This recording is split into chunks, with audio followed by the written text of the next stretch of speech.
একটা সার্থক বাক্যের কি কি গুণ থাকা আবশ্যক? সাধারণত যে কোনো একটা বাক্যের মধ্যে যতগুলো শব্দ থাকে প্রত্যেকটা শব্দই হচ্ছে এক একটা পদ।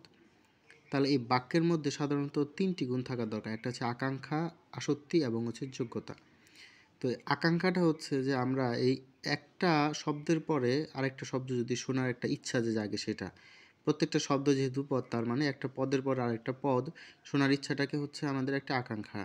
যেমন এই বইতে যে একটা উদাহরণ দেওয়া আছে যে সূর্য দিনে আলো, তো কথাটা আলোর পরে একটা কিছু শোনার যে ইচ্ছা আছে, যেমন সূর্য দিনে আলো দেয়, এটা একটা।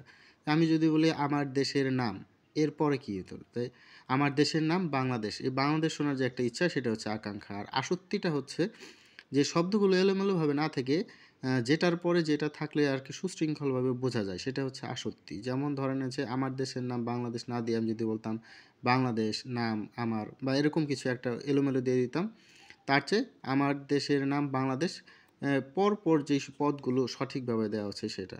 আর যদি আমরা যোগ্যতার কথা বলি, যোগ্যতা হচ্ছে বাক্যর আসলে অর্থের সাথে বাক্যের শব্দের যে একটা ভাবের যে একটা মিল আছে, হ্যাঁ, বাক্যের যে ভাব সেটার সাথে যে মিল আছে কিনা। যেমন আমরা যদি বলি যে মাছ পানিতে থাকে, তাহলে বাক্যটা কিন্তু সঠিক। মাছ কিন্তু আসলে পানিতে থাকে। এখন যদি বলি যে মাছ ডাঙায় থাকে, মাছ ডাঙায় থাকে শব্দগুলো কিন্তু ঠিক আছে, আকাঙ্ক্ষা হিসেবে ঠিক আছে, পদের পরে পদগুলো সঠিকভাবে বসছে, কিন্তু এই বাক্যের আসলে তেমন যোগ্যতা নাই, কারণ মাছ আসলে কিন্তু ডাঙায় থাকে না, মাছ থাকে পানিতে। তাহলে এই হচ্ছে আকাঙ্ক্ষা, আসক্তি এবং যোগ্যতা।